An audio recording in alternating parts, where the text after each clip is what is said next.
story sent to the email, info@killrockradio.com, I decided to combine them into one thing because they were both about sort of the same thing, which is the use of backing tracks during live shows. For those of you unfamiliar with this argument, as long as there's been recorded media, there's been some dickhead who wants to lip sync over it and pretend like they did it. It's something that's come up on the show recently multiple times. We've talked about Paul Stanley of Kiss doing it. We've talked about Bon Jovi doing it. We've talked about Motley Crue doing it. There's been a big discussion in rock circles about if that is cool or not to be doing that shit at live shows. Is it a ripoff? But now there's been a swell of support for backing tracks from legendary guitarist Scott Ian of Anthrax, one of the big four of thrash metal, who's come out in support of it, as well as lead vocalist of Asking Alexandria, Danny Warsnop. Scott Ian, when asked about it, says, really, who cares? You know what I mean? If it's something you don't like, then you have the choice. You have the choice as a consumer to spend your money or not spend your money. And really, that's what it comes down to. So why is there a big deal about it? Honestly, I don't care. You have older motherfuckers like a Scott Ian who they don't know what the fuck's going on. They're afraid to say shit at this point because you can't say anything publicly really without having a good amount of people who come out and say, oh, you're a piece of shit for saying that or whatever. So you could tell that motherfucker is beat. That's why he's just, oh, I don't care. There are no fucking standards left in that man. He has been beat to shit. And this guy just wants to live his life and not be fucked with, which I understand. If you tell me, okay, Motley Crue, okay, guys, they can't really hack it anymore. We're going to do this special, I forgot what they call it, enhanced vocals. We're going to have enhanced everything. Everything's going to be enhanced. Motley Crue enhanced. And if we're acknowledging that the whole thing is bullshit and we're just going there to celebrate Motley Crue with the band and they're going to essentially pretend to do their songs, then that's a different story. If you pay for that, then it is what it is. But if I've been going to Motley Crue shows for fucking 10 years, 20 years, when I buy the tickets to the show, I expect them to play their fucking instruments. Controversial, I know. Here's another quote from Scott Ian. He says, I'm aware that this is something that's going on these days, that the technology has made it possible to do these kinds of things. And my opinion is I really don't care. I don't care what artists do or what bands do to make their show happen.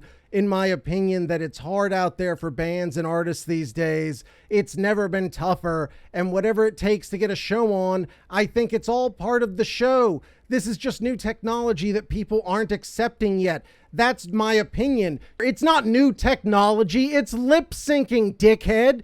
They've been doing it for a long ass time. Yeah, back in the day, Milli Vanilli, that was the 80s.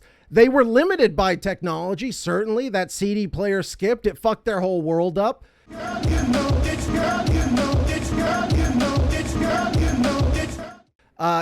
that all continued all the way through. Ashley Simpson, her MP3 fucked up. Oh, fuck. Ruined her on national television. On a Monday, I'm waiting.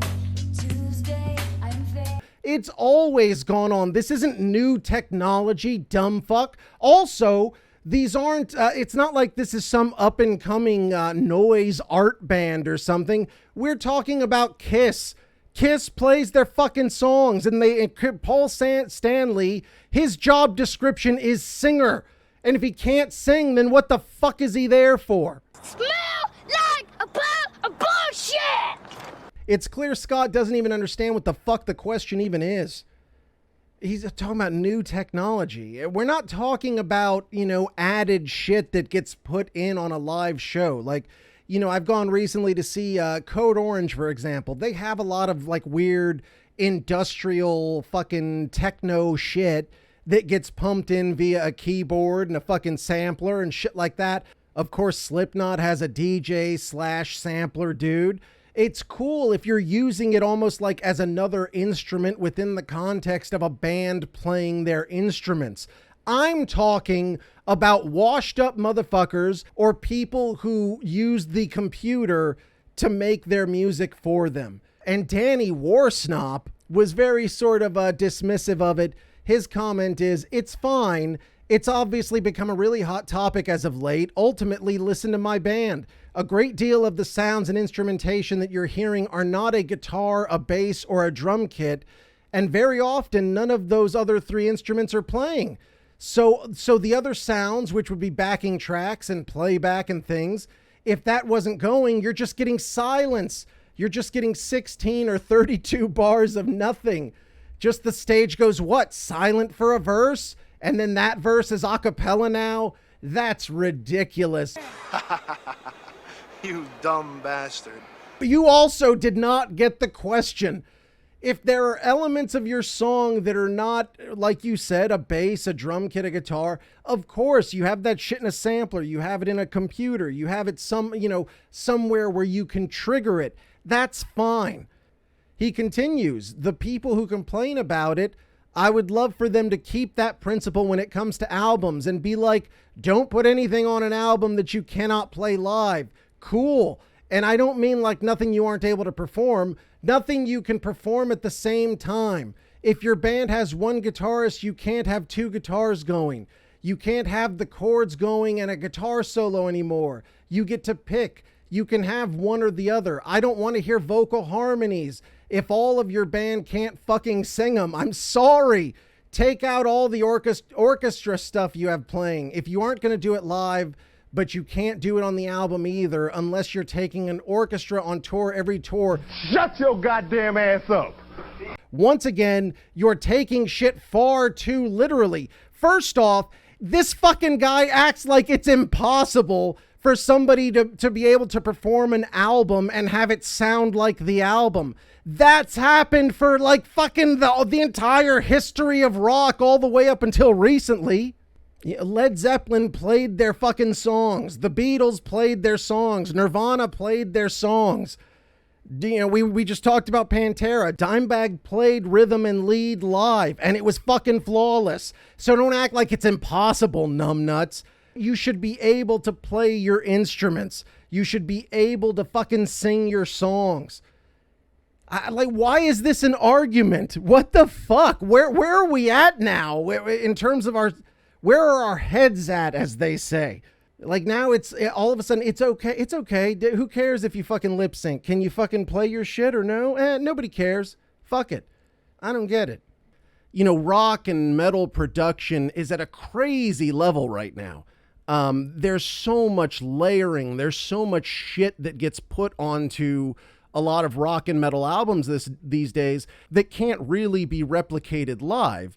Where I have an issue is what a lot of the older bands are doing these days, because it is a straight fucking ripoff. Whenever I've talked about Motley Crue, I get messages from motherfuckers who say they've been going to see Motley Crue for 30 years. So 30 years I've been pumping money into your fucking pocket, going to every show, buying every album and all that shit. And now here we are, and you can't play anymore. Father Time is undefeated, obviously. It's not a negative thing to say at this point Motley Crue can't play anymore. It's not saying that they suck. They're elderly men, and they just can't hack it. It happens to everyone. Luckily, they've made a shit ton of money, and they can walk off into the fucking sunset.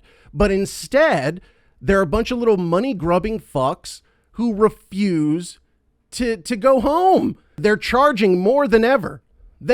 I will guarantee you, if you go to this next round of Motley Crue shows, it will be the most you've ever spent.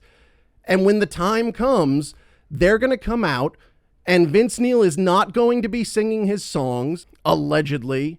Nikki Sixx will not be playing his bass, allegedly. They're saying there's parts of Tommy Lee's set that are not going to be played on drums. So if 3 out of 4 of the band are not playing, they are actively pretending to play, that's a giant fucking ripoff. That's all I'm saying. You can't blame the people for paying. The people want to fucking see you. They love you. More of a reason that you should not rip them off. When you do this, like let's say Bon Jovi, you're charging either your most hardcore fans, you're charging them a premium to watch what will be the shittiest version of you they've ever seen, or you're charging young people who've seen you on YouTube and shit like that. They're like, man, I want to go see Bon Jovi. Yeah, that's why, like, even though there's money to be made, like, maybe leave some of that on the table. Yes, it's cool that a young person gets to go see Bon Jovi and shit like that, but honestly, like, what are they gonna see? What they're gonna see is an old, fucked up version of Bon Jovi that can't even play.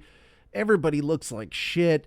Half the music is piped in. So basically that's what it comes down to. There are bands that are using backing tracks to cover up for the fact that they can't play their shit anymore.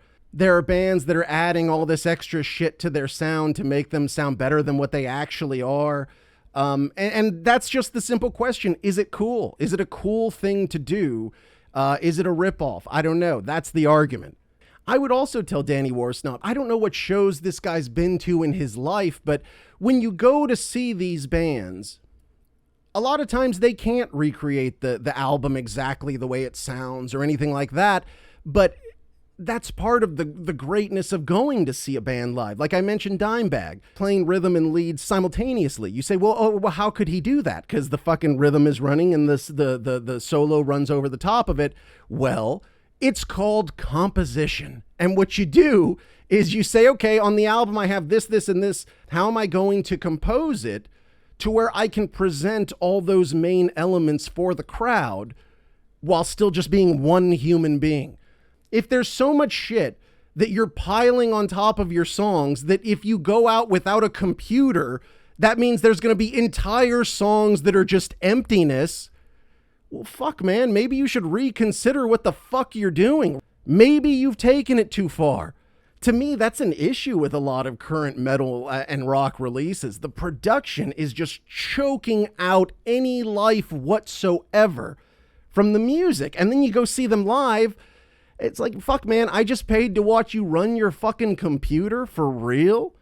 I'd rather come out and hear a band do a fucking sloppy ass version of their album than have them come out and hit a few buttons and have it sound exactly like the album. If I wanted to hear some shit that sounded exactly like the album, I'd fucking just smoke some weed and sit at home and listen to the fucking album. But instead, I've schlepped myself out into the world. I expect you to perform for me, motherfucker. I don't need to see you just hit a button and sit there with a smug look on your fucking face. Jesus Christ. Anyways, moving on.